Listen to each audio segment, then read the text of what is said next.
கால் இருக்குமே. நிறைய கால் இருக்கு. அது ட்ரெயின் பூச்சியா?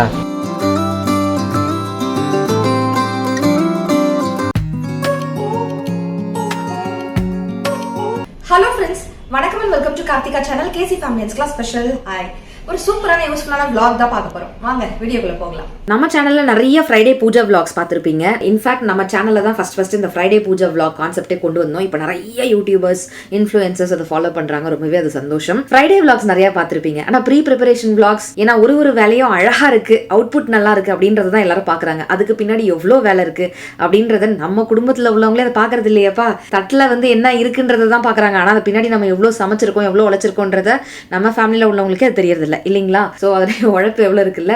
தேர்ஸ்டே அன்னைக்கு நடந்த vlog தான் இது. ப்ரீ ப்ரிப்பரேஷன் என்னெல்லாம் பண்ணிட்டு இருக்கேன் அப்படின்றது தான் உங்களுக்கு நான் காட்ட போறேன். இன்னைக்கு பாத்தீங்கன்னா அரிசி பருப்பு சாதம் இன்ஸ்டன்டா பண்ணிட்டேன். அரிசி பருப்பு, மஞ்சத்தூள், காரத்துக்கு தகுந்த மாதிரி மிளகாய் தூள், பச்சை மிளகாய், வெங்காயம், தக்காளி, பூண்டு எல்லாம் சேர்த்து வேக வச்சு இறக்கி தாளிச்சிட்டேன். இந்த பக்கம் முட்டைக்கு பாத்தீங்கன்னா சிகப்பு மிளகாய் தூள், மஞ்சள் தூள், மிளகு தூள், சீரகத்தூள், உப்பு, பெருங்காயத்தூள் 2 ஸ்பூன் எண்ணெயில போட்டு வச்சிருக்கேன். ஃபர்ஸ்ட் எண்ணெய் சூடானதுக்கு அப்புறம் அப்புறம் இறக்கி வச்சு இந்த பொடி எல்லாம் போட்டுட்டு கருவேப்பிலையும் போட்டுட்டு நல்லா வதக்கிட்டு அப்புறம் வேக வச்ச முட்டையை நான் இந்த மாதிரி 2 பக்கம் ஃப்ரை பண்ணி எடுத்துடுறேன். கல்யாணம் ஆன புதுசுல இதுக்கு தொட்டுக்க இருந்தா தான் நான் சாப்பிடுவேன், இப்படி இருந்தா தான் நான் சாப்பிடுவேன், இது காம்பினேஷன் இல்ல அப்படிலாம் சொல்லுவாரு. பட் கல்யாணம் ஆன உடனே என்ன பண்ணணும் அப்படின்னா, மாமியார்லாம் என் புள்ள இப்படிதான் சாப்பிடுவான், இப்படி இல்லைன்னா சாப்பிட மாட்டான். முக்கியமா இந்த தோசை இருக்கு பாருங்க, முறுமுறுன்னு தான் சாப்பிடுவான், இல்ல தடிசா தான் சாப்பிடுவான், இப்படிதான் சாப்பிடுவான் அம்மா அங்க சொல்லிட்டு இருந்தாங்க. நம்ம ஹஸ்பண்ட் நம்மளால மாத்தவே முடியாது. பட் இப்போ என் ஹஸ்பண்ட் எது கொடுத்தாலும் சாப்பிட்டுக்குவாங்க. இருக்கா சந்தோஷமா 4 வகை தொட்டுக்க இருந்தாலும் சாப்பிடுவாரு. இல்லையா ஒரு சிப்ஸ் வச்சு ஊறுகாய் வச்சு கொடுத்தா கூட அட்ஜஸ்ட் பண்ணி சாப்பிட்டுக்குவாரு.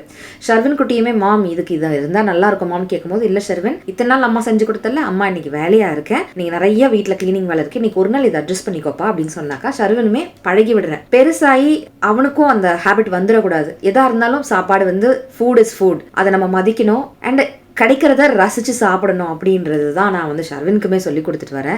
சம்டைம்ஸ் மாமி இந்த தொட்டுக்கு இதுக்கு நல்லா இல்லையா மாமா, இன்னைக்கு ஒரு நாள் இதை சாப்பிடுப்பா அப்படின்னு சொல்லி உனக்கு பிடிச்ச மாதிரி இன்னொரு நாள் செஞ்சு தரேன், அம்மா செஞ்சு கொடுத்ததுல ஃபுட்டை வேஸ்ட் பண்ணக்கூடாதுல்ல அப்படின்னு நான் சொல்லிடுவேன். ஸோ வாழ்க்கை ஃபுல்லா எல்லா நாளும் இப்படி இருக்காது. என்னைக்காவது ஒரு நாள் அவங்க இதுக்கும் அடாப்ட் ஆயிக்கணும் அப்படின்றது தான். பையன் தானே அப்படின்னு செல்லம் கொடுத்து அவனுக்கு நல்லா வாய்க்குருசியா வகை வகையா வித்தியாசமா அவன் கேட்குற மாதிரி எல்லாம் செஞ்சு கொடுக்கணும் அப்படின்னு நான் பழகல. இந்த ஜென்ரேஷன் நிறைய மாறி இருக்கு. நமக்கு எதெல்லாம் கிடைக்கலையோ மாத்தணும்னு நம்ம ஆசைப்பட்டோமோ அதை நம்ம பிள்ளைகளுக்கு நம்ம சொல்லி கொடுத்து ஆரம்பிச்சோம்னா நல்லா இருக்கும்னு நினைக்கிறேன். அரிசி பருப்பு சாதத்துல நான் 1 ஸ்பூன் நெய் விட்டுருக்கேன். அந்த நெய்யோட ஃபிளேவர் லாஸ்ட்ல தாளிச்சு கொட்டும் போது போட்டதா அப்பா, அந்த அப்படியே அள்ளி வலிக்கிட்டு போடுது சாதம். நல்லா குலைவா சூப்பரா இருக்கு. அந்த கருவேப்பிலை எல்லாம் பொரிஞ்சிருக்கா, நல்லா இருக்கு. இந்த நெய் வாசனையோட காரம் கம்மியா இருக்கக்கூடிய இந்த பருப்பு சாதத்துக்கு கோங்குரா காரசாரமான ஊர்க்கா அல்டிமேட். நல்லா மிளகு எல்லாம் போட்டு வறுத்த முட்டை. சத்தம் கேக்குதா? நல்லா கேட்கும். நல்லா கிறிஸ்பியான சிப்ஸ். வேற என்ன வேணும்? இன்னைக்கு சிம்பிள் லஞ்ச் மெனு தான், ஆனா ஒரு மாதிரி ரொம்ப ஃபேவரட்டான லஞ்ச் மெனு மாதிரி சந்தோஷமா சாப்பிட்றோம். நல்லா இருக்கு. அதனால இன்னொன்று சுட சாப்பிட்றோமா, அருமையா இருக்கு.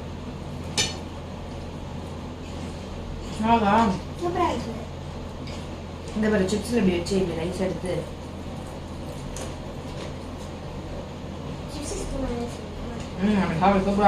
ஷர்வன் குட்டி நல்லா இருக்குன்னு சந்தோஷமா சாப்பிட்டு முடிச்சிட்டாரு. அதுவே எனக்கு சந்தோஷம். குழந்தை சாப்பிட்டோம், அவ்வளவுதான். சாப்பிட்டு முடிச்சுட்டு துணியெல்லாம் இருந்துச்சு காஞ்சு போய் அதெல்லாம் மடிச்சு வச்சுட்டு நம்மளோட பால்கனில இருக்க செடிங்களுக்கெல்லாம் மெயின்டைன் பண்றதுக்காக நான் வந்துட்டேன். லைஃப்ல நீ என்ன கேட்டாங்கன்னா இந்த மாதிரி இதெல்லாம் பிடிக்கிட்டு இருக்கேன் அப்படின்னு சொல்லலாம். என் கீழே இந்த புல்லோட புல்லா ஒட்டிட்டு இருக்கிற காஞ்சதெல்லாம் இருக்குல்ல, அதை கையால ஒண்ணா பிடுங்கிட்டு இருக்கேன். அதை பிடுங்கி எடுக்க வேண்டியதா இருக்கு. உள்ள மாட்டிக்கிட்டு இருக்கு. தென்னங்கடப்பம் இருந்தா கொஞ்சம் ஈஸியா இருக்கும்னு நினைக்கிறேன். நம்மகிட்ட இல்லாததுனால கஷ்டமா இருக்கு. இன்னைக்கு ஷர்வின் ஸ்கூலுக்கு போகலையா அப்படின்னு சில பேர் கேட்பீங்க. ஆமாம், ஸ்கூலுக்கு போகல. முன்னாடி நாள் மின்னல் இடி மட்டும் ஒரு அரை மணி நேரத்துலேருந்து 40 நிமிஷம் கண்டினியூஸாக இருந்திருக்கும். நல்ல மழை இருந்தது. கரண்ட் வேற ஆஃப் ஆயிடுச்சு. ஃபேன் பேருக்கு சுத்தணுமேன்னு சுத்துச்சு. இன்வெர்டர் இருந்தாலுமே ஒருவேளை இன்வெர்டர் பழைசாயிடுச்சா என்னன்னு எனக்கு தெரியல. ஷர்வினுக்கு அப்படியே தண்ணி எடுத்து மொண்டு ஊத்துன மாதிரி வேர்த்துருச்சு. நாங்கள் விசிறி கூட விட்டோம். மறுநாள் காலையில் அதனாலயோ என்னவோ தெரியல, எந்திரிச்சதுலேருந்து ஒரு 100 தும்பல் தும்பி இருப்பாரு இருக்கு. 100னா 100 இல்லை சொல்கிறேன், ஒரு 40 அந்த மாதிரி டக்குன்னு தும்பிட்டு இருந்தாரு. ஆரம்பிச்சிட்டாரு. ஒரு மாதிரி கண்ணில் இருந்து தண்ணி எல்லாம் வர ஆரம்பிச்சிருச்சு. ஸ்கூலுக்கு போனால் மற்ற குழந்தைங்களுக்கும் அது எஃபெக்ட் ஆகுமே, அவனுக்கும் அன்ஈஸியாக இருந்துச்சுன்னா அப்புறம் ஃபோன் பண்ணி குழந்தைய வீட்டுக்கு கூட்டு போங்கன்னு தான் சொல்லுவாங்க. 10th 12th பப்ளிக் எக்ஸாமில் இல்லை, சின்ன கிளாஸ் தானே போகிறாரு குழந்தை, அதனால லீவ் போட்டுக்கலாம், ரெஸ்ட் எடுப்பான்னு சொல்லி ரெஸ்ட் எடுக்க சொல்லிட்டேன். கஷாயம் வச்சு கொடுத்ததுக்கப்புறம் சரியாயிடுச்சு. இப்போ நல்லா இருக்கிறாரு அவர். பால்கனியில் இருக்க காஞ்சி போன இலைகள் தேவையில்லாததெல்லாம் கட் பண்ணி எடுத்துக்கிட்டு இருக்கேன். இந்த சின்னோண்டு பிளேஸ்ல இதை மெயின்டைன் பண்றது ரொம்ப கஷ்டமா இருக்கு. ஏன்னா பால்கனியோட அகலம் வந்து பாத்தீங்கன்னா ரொம்ப குட்டி. நம்ம வீட்டுல கொஞ்சம் ஸ்பேஷியஸா இருந்ததுன்னா நல்லா சுத்தி கித்தி நம்ம வந்து வேலை செய்யறதுக்கு வசதியா இருக்கும். ஆனா அவ்வளோ ரிலாக்ஸிங்கா இருக்குல்ல அந்த இடத்துல. அந்த மேட் எல்லாம் போட்டதுக்கு அப்புறம் நல்லா இருக்கு. இதுக்கு முன்னாடி கூட நான் ஒரு வாட்டி பால்கனி மேக்கோவர்ல இந்த மாதிரி கிராஸ் மேட் போட்டு காமிச்சிருந்தேன். அந்த மேட் வந்து ஆன்லைன்ல வாங்கியிருந்தேன். அது ரொம்ப திக்கா இருந்தது. எப்படி சொல்றது, அடியில வந்து தண்ணி இழுக்கவே இழுக்காது, ரொம்ப திக்கா இருக்கும். ஹைட்டுமே தரையில இருந்து ஹைட் வந்து பாத்தீங்கன்னா ரொம்ப பெருசா இருந்தது, வெயிட்டா இருக்கும். இது வந்து பாத்தீங்கன்னா இந்த புல்லு இருக்குதுங்க இல்லைங்களா, ஆர்டிஃபிஷியல் புல்லு, அதுக்கு அடியில வந்து பாத்தீங்கன்னா தக்கையா இருக்கு. ஒரு மாதிரி கிறிஸ் கிராஸா ஸ்கொயரா உங்களுக்கு வயர் மாதிரி போகும். அதுக்கு மேலதான் புல்லு இருக்கு. ரொம்ப மெலிசா லைட் வெயிட்டா இருக்கு. அந்த கேப்ஸ் இருக்கு பாத்தீங்கன்னா, ஸ்கொயரா பெருசா, அந்த ஸ்கொயருக்கு நடுவில் இருக்க கேப் வழியா தண்ணி எல்லாம் வடிஞ்சிடுது. தண்ணி தேங்கி நிக்கிற ப்ராப்ளமே இல்லை இந்த மேட் போட்டதுக்கு அப்புறம். ஸோ ஆன்லைன்ல வாங்கின மேட்ல வந்து பாத்தீங்கன்னா நம்ம டோர் மேட் மாதிரி இருக்கும். தண்ணி அவ்வளவா இழுக்காது, போகாது. எவ்வளோ மழை வந்தாலும் வீட்டுக்குள்ள தண்ணி வரல, தண்ணி எல்லாம் வடிஞ்சிடுது. ஏன்னா அடியில அவ்வளோ லைட் வெயிட்டா அந்த கேப்ஸ் இருக்கிற காரணத்தினால பார்க்கவும் அழகா இருக்கு, மெயின்டெனன்ஸ்க்கும் ஈஸியா இருக்கு. இது கருப்பு கலர்ல மரக்கட்டை, அது என்னது, நிறைய ட்ரெயின் பூச்சி மாதிரி இருக்குமே, நிறைய இப்படி காலா இருக்குமே. நிறைய கால் இருக்கு. அது ட்ரெயின் பூச்சியா? ட்ரெயின் பூச்சி, மரக்கட்டையா? மரக்கட்டை இல்ல, மரவட்டை. மரவட்டை. கருப்பு கலர்ல அது இருக்குல்ல, அது உள்ள இருக்கா? என்ன பார்த்தனும் ஓடிடுச்சு. உன்னை பார்த்து பயந்துச்சா? இது இப்படி விளிம்பு மாதிரி இப்படி இருக்கும்ல, இங்க உள்ள போய் உட்கார்ந்துருச்சு. அப்ப அங்கேயே இருக்கட்டும், அது விட்டுரு. என்னையும் கேட்காத அதையும் கேட்காத, விட்டுரு. ஃப்ரீயா இருக்கட்டும். எடுத்து போட மாட்டேன். எடுத்து போட மாட்டேன், செடியில இருக்கட்டும். விட்றா. நல்ல வேளை நான் கையில தொட்டுட்டு இருக்கேன் தெரியும். கையில தொட்டா ஒன்னா ட்ரெயினை தூக்கின மாதிரி இருக்கும். இது கட் பண்ணி விட்டதா இருக்குமா? இருக்கட்டும், அதுல இருந்து விளட்டும். இந்த சைடு காஞ்சிடுச்சு, ஆனா மேல துளிர் இருக்கு. இந்த சைடு பிரான்ச்சஸ்ல மட்டும் கட் பண்ணி விட்டு. வேணாம் அப்படி இருக்கட்டும். அது கட் பண்ணதான் நினைக்கிறேன். போன தடவை கட் பண்ணி இல்ல அதுதான். சரி, ஓகே, அவ்வளவுதான். செல்ஃப் ரெஸ்பெக்ட் எல்லாருக்கும் இருக்கணுங்க. சின்னவங்கல இருந்து பெரியவங்க வரைக்கும் எல்லா ஜெண்டருக்கும் இருக்க வேண்டிய ஒரு விஷயம். ஹோம் மேக்கர்னா என்ன, செல்ஃப் ரெஸ்பெக்ட் இல்லாம இருக்கணுமா என்ன? சரி, நாங்க வேலை செய்யறோம், அதை நீங்க அக்னாலேஜ் பண்ண வேண்டாம், அதை நீங்க பாராட்ட வேண்டாம், எதுவும் செய்ய வேண்டாம். ஆனா எங்களோட செல்ஃப் ரெஸ்பெக்ட் எங்க கையில தான் இருக்கு. செல்ஃப் ரெஸ்பெக்ட் எங்க இருந்து ஆரம்பிக்கும்? முதல்ல நம்ம ரெஸ்பெக்ட் பண்ணணும். அப்பதான் மத்தவங்க நம்மள ரெஸ்பெக்ட் பண்ணுவாங்க. நம்மளே ரெஸ்பெக்ட் பண்ணாம இருந்தோம்னா அப்ப டேக் இட் ஃபார் கிராண்டட் மாதிரி ஆளுக்கு நம்மள வந்து பந்தாடுவாங்க. சே ஃபார் எக்ஸாம்பிள், நம்ம பிஸியா குக் பண்ணிட்டு இருப்போம், இல்ல எண்ணெயில ஏதாவது பொரிச்சிட்டு இருப்போம்.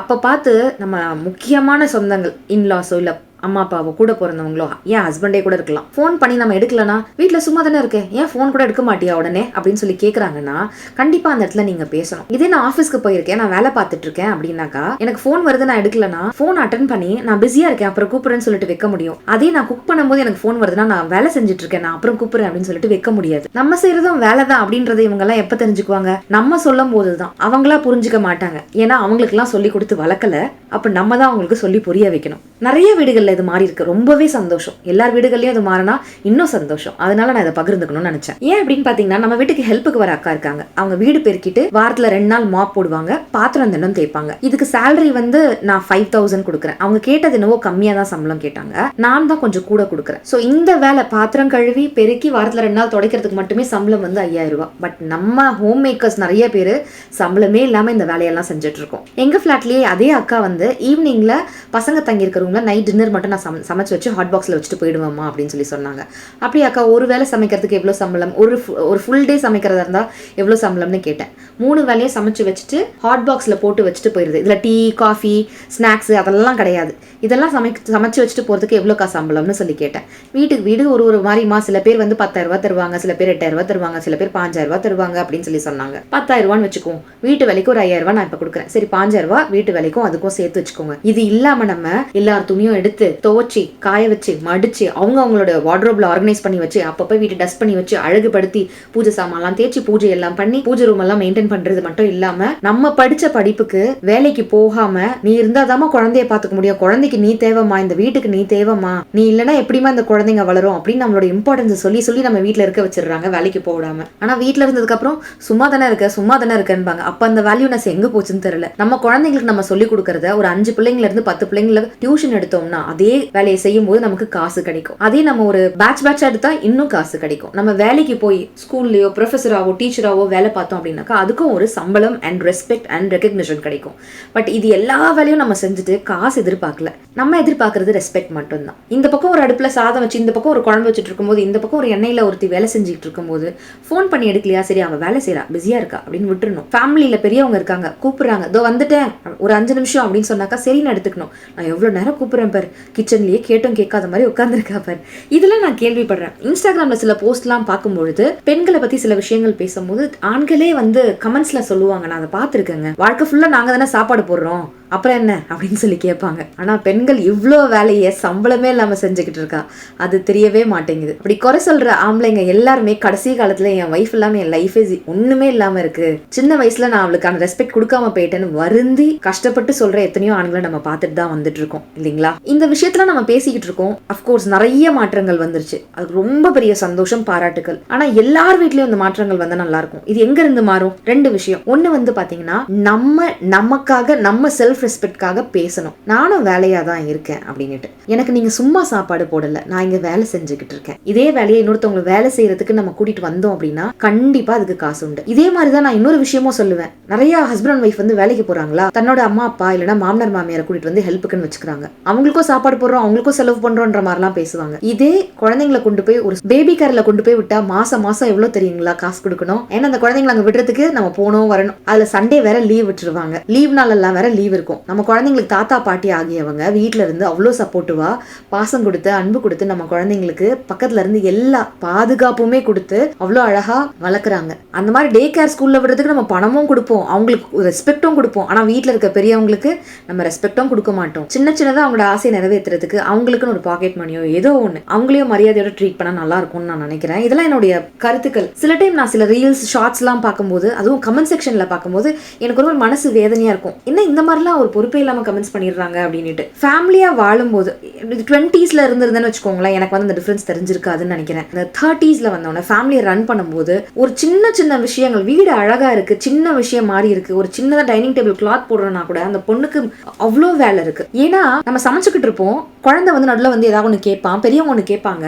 நம்ம வேலை கை செஞ்சுட்டு இருந்தாலும் நம்மளோட மூளை வந்து பாத்தீங்கன்னா ஃபேமிலியில முழுக்க இன்வெஸ்டடா இருக்கும். மற்றவங்க கேட்குற கேள்விக்கு பதில் சொல்லிட்டு இடையில போயிட்டு பெரியவங்க கூப்பிடுறாங்க, அவங்க காஃபி கேட்குறாங்க, குழந்தைக்கு போய் ஏதாவது செய்வோம், இந்த மாதிரி நம்ம செஞ்சுட்டு இருக்கோம். இதே ஆஃபீஸ்க்கு போய் வேலை பார்த்தோம்னா அந்த ஒரு வேலையில மட்டும்தான் நம்மளோட மூளை வந்து இன்வெஸ்டடா இருக்கும். வேலைக்கு போறவங்க நான் இங்க குறை சொல்ல வரல, வீட்டில் இருக்கவங்கள குறை சொல்லாதீங்கன்னு தான் நான் சொல்றேன். ஸோ நான் சொன்ன மாதிரி இந்த மாற்றம் கொண்டு வரணும்னா ஒன்று நமக்கு நம்ம தான் பேசணும், நம்மளுடைய செல்ஃப் ரெஸ்பெக்ட் நம்ம கையில தான் இருக்கு. நோ சொல்ல வேண்டிய இடத்துல நம்ம நோ சொல்லணும். உங்களை ஏதாவது கிண்டலா சிரிச்சுட்டே கலாய்க்கிறாங்க, ஏதாவது ஒன்று சொல்றாங்கன்னா அந்த இடத்துல நீங்க நின்று இப்படி சொல்லாதீங்க, இப்படி பேசக்கூடாது அப்படின்றத நம்ம எதிர்ப்பை வந்து தெரிவிக்கணும் அன்பாவே. 2வது விஷயம் எப்படின்னு பாத்தீங்கன்னா அடுத்த ஜென்ரேஷனா மாத்துறது. ஏன் இன்றைய குழந்தைகள் தான் நாளைய இளைஞர்கள் இல்லைங்களா?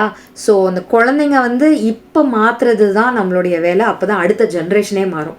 ஆண் பிள்ளையா இருக்கட்டும் பெண் பிள்ளையா இருக்கட்டும் எந்த வேலையா இருந்தாலும் அதை ரெஸ்பெக்ட் பண்ணணும். நான் அதனாலதான் ஷர்வின் குட்டிக்கு கடைக்கு போகும்போது சின்னதா ஏதாவது ஒன்று கொடுத்தா கூட வாங்கினா கூட தேங்க்ஸ் சொல்லு அப்படின்னு சொல்லுவேன். குரியருக்கு ஏதாவது வருது வாங்கி வைக்கினா கூட தேங்க்ஸ் சொல்லு அப்படின்னு சொல்லுவேன். ஏன்னா அது எல்லாமே வேலை தான், எந்த வேலையுமே சாதாரணமா சொல்லவே கூடாது. ஸோ நம்ம குழந்தைங்களுக்கு அம்மா செய்யற ஒண்ணுமே வேலை தான் அப்படின்றத நம்ம சொல்லணும். Just like take it for granted மாதிரி அவங்க வந்து நினைச்சுக்க கூடாது, அம்மா சும்மா தானே இருக்காங்க அப்படின்றத நினைக்க கூடாது. குழந்தைங்களுக்குமே நம்ம மேல ரெஸ்பெக்ட் இருக்கணும். அன்பு பாசம் மட்டும் இருந்தா பத்தாது, ரெஸ்பெக்ட்டுமே இருக்கணும். அதை நம்ம தான் வாங்கிக்கணும். இதை பத்தி ஏதாவது கருத்துக்கள் இருந்துச்சுன்னா ப்ளீஸ் பின்டு கமெண்ட்ல என்னுடைய பின்டு கமெண்ட் இருக்கும், ஃபர்ஸ்ட் கமெண்ட், அதுக்கு கீழே உங்களுடைய ரிப்ளைஸை வந்து தெரிவிங்க.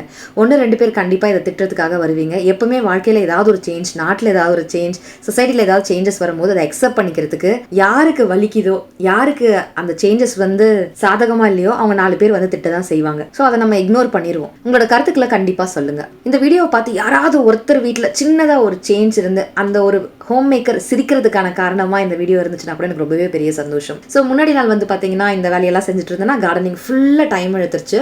அதுக்கப்புறம் டின்னரும் செஞ்சு கொடுத்துட்டேன் ஷர்வின் குட்டி கேட்ட மாதிரி. அப்புறம் பூஜை வேலையெல்லாம் கூட அழகா செஞ்சு முடிச்சு பூஜை பாத்திரம்லாம் தேய்ச்சி மஞ்சள் குங்குமம்லாம் வச்சாச்சு. இந்த பித்தளை உருளி, அந்த பெரிய விநாயகர் ஊஞ்சல்ல உட்காந்துருக்காரு இல்லையா கம்பீரமா, அந்த உருளியும் குட்டி விநாயகர் உருளி நீங்க பார்த்துருந்துருப்பீங்க. அந்த 2 உருளியோட லிங்க் கேட்டுக்கிட்டே இருக்கீங்க. அதோட லிங்க் வந்து நான் டிஸ்கிரிப்ஷன் பாக்ஸ்ல வைக்கிறேன், வேணுன்றவங்க செக் பண்ணுங்க. அப்புறம் கிச்சனில் யூஸ் பண்ணுற பாத்திரங்கள் இதை பற்றிலாம் கூட கேட்டுகிட்டே இருக்கீங்க. எல்லாத்துடைய லிங்க்கும் டிஸ்கிரிப்ஷன் பாக்ஸில் வைக்கிறேன். இதெல்லாம் இருக்குதோ அதோடதெல்லாம் வைக்கிறேன், வேணுன்றவங்க செக் பண்ணி பார்த்துக்கோங்க. பூஜை சாமா எதுலக்கா தேய்க்கிறீங்க அப்படின்னு சொல்லி கேட்டிருந்தீங்க. சபீனா வாங்கிட்டு வெறும் என் விரலால தான் யூஸ் பண்ணி நான் தேய்க்கிறேன். ரொம்ப போட்டு நாரெல்லாம் வச்சு அதை ஊத்துறேன் இதை ஊத்துறேன்னு போட்டு ரொம்ப தேய்ச்சோம்னா அந்த ஃபேஸ்ல இருக்க அந்த மூக்கு கண்ணு வாயின்னு சாமிக்கு இருக்கு பார்த்தீங்களா, அந்த ஃபீச்சர்ஸ்லாம் என்ன ஆகும்னா தேஞ்சு போயிடும். ஸோ லைட்டாக நம்ம விரல்லையே வச்சு தேய்ச்சோம்னாலே அழகா அழுக்கெல்லாம் வந்துடுது. அழுக்கு மட்டும் போனால் போதும், வெளியேறுன்னு ஆகணும்னு அவசியம் இல்லை. ஏன்னா வெள்ளி தேஞ்சு போயிடும், அந்த ஃபீச்சர்ஸ்லாம் மறைஞ்சிடும், முகம் வந்து பார்க்கறதுக்கு அழகா இருக்காது. பூஜை ரிலேட்டடான விஷயங்கள் ஏதாவது டவுட்ஸ் இருக்குன்னா ப்ளீஸ் கேளுங்க. ஆஃபீஸ் கோயர்ஸா இருக்கீங்கன்னா பூஜை எல்லாரும் செய்யற மாதிரி தான் செய்யணும்னு அவசியம் இல்லை. சாமி இப்படி செய் அப்படி செய் அப்படிதான் செய்யணும் இப்படிதான் செய்யணும்லாம் கேட்கல. ஹோம் மேக்கரா இருக்கிறதே இவ்வளவு பெரிய வேலைனா வேலைக்கும் போயிட்டு வந்து வீட்டையும் பாத்துக்கிறது ரொம்ப பெரிய கஷ்டம். உங்களால முடிஞ்ச அளவுக்கு சிம்பிளா அழகா செஞ்சுக்கோங்க. இந்த உருளியில நான் போட்டு வச்சிருந்தது வந்து பாத்தீங்கன்னா ஆர்டிஃபிஷியல் ஃபிளவர்ஸ் தான். வீட்டுக்கு வந்தவங்க எல்லாம் ரொம்ப அழகா இருக்கே என்ன பூன்னு கேட்டுட்டே இருந்தாங்க. அது ஆர்டிஃபிஷியல் பூ தான், அது அவ்வளவு அழகா இருக்கிறதுனால நான் வச்சிருக்கேன். அடுத்து இந்த பித்தளை பிளேட் வந்து பாத்தீங்கன்னா நான் ஏற்கனவே இந்த எல்லா பொருட்களும் எங்க வாங்கினேன்னு ஷாப்பிங் ஹால் உடனே அதனால தான் போட்டுருவேன். அந்த பிளேட் வந்து பாத்தீங்கன்னா டிமார்ட்ல வாங்கியிருந்தேன். அப்புறம் இந்த சாம்பிராணி ஸ்டாண்ட் வந்து பாத்தீங்கன்னா ஆன்லைன்ல நான் வாங்கியிருந்தேன். டவுன்வர்ட் இன்சென்ஸ் வரும் இல்லைங்களா, அந்த பீஸ் இது ஒரு கோன் மாதிரி ஒரு சாம்பிராணி இருக்கும். அதை ஏற்றி வச்சோம்னா அடி வழியா இருந்து அது வந்து ஃபால்ஸ் கொட்டுற மாதிரி புகை வரும். அதுவும் ஆன்லைன்ல வாங்கினது தான். இந்த 2 பீங்கா ஊதுபத்தி ஏற்றி வைக்கிறது வந்து பாத்தீங்கன்னா கோவளம் பீச்ல இருந்து வரும்போது ஸ்ட்ரீட் சைட்ல நான் வாங்கினேன். ஸோ நாளைக்கு இதெல்லாம் யூஸ் பண்ணலாம், அழகா அரேஞ்ச் பண்ணி ஃபுல்லா வச்சுட்டு சின்ன சின்ன வேலையெல்லாம் முடிச்சுட்டு தூங்க போக வேண்டியதுதான். இவ்வளவு நேரம் இந்த வீடியோ பார்த்து ரஷ்டமைக்கு நன்றிகள். உங்க கூட நிறைய விஷயங்கள் பேசினதுல ரொம்பவே சந்தோஷம். நம்ம சேனலை சப்ஸ்கிரைப் பண்ணி சப்போர்ட் பண்ணுங்க. Thank you so much friends. Take care. Tata. பாய்.